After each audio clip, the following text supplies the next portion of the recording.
Good morning, everybody. Welcome to another Daily Market Report brought to you by Mike Bjork. Today is Thursday, August 13th. Hey, we got a bunch of stuff to go over today, so we're going to jump right into it.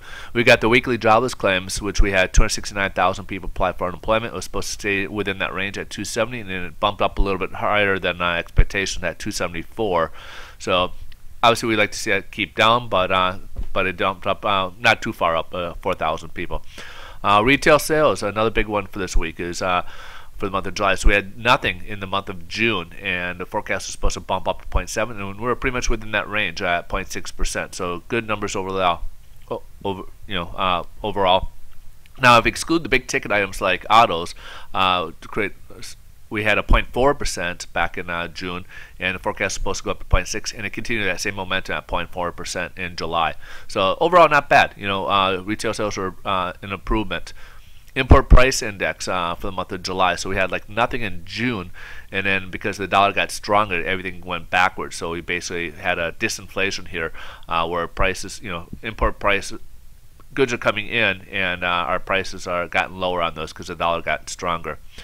Business inventory. So we can see that they're stocking up here. We had a 0.3% back in May, and the forecast for June was 0.3 again, and it bumped up to 0.8. So basically that means that they're gearing for the economy to pick up, and so they're bringing in more inventory for more business. So this is obviously a good sign here as well.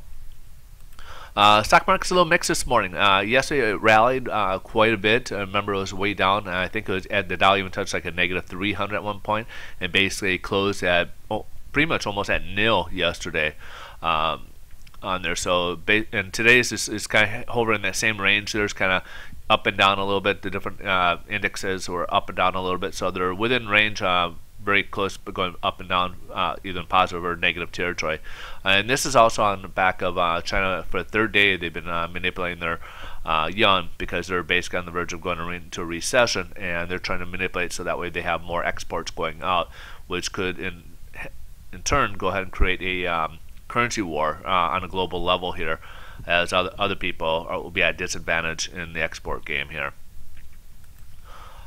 Here's the bond market. As you see, the red to our left, we had the huge, as the stock market rallied, money came out of the bond market back into the stock market. So basically we had a price for the worst, so we had a huge decline there, just above the 10-day moving average closing.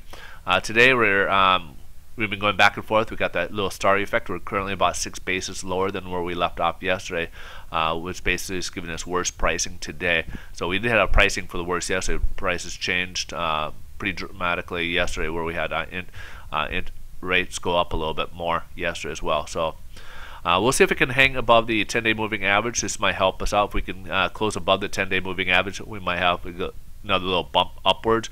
But remember also, approaching the 100-day moving average and the 200-day moving average here. The 200-day average has been very difficult for us to break through. It's been a pretty good floor of resistance here. So as you can see, the two times that we did touch it, we bounced backwards.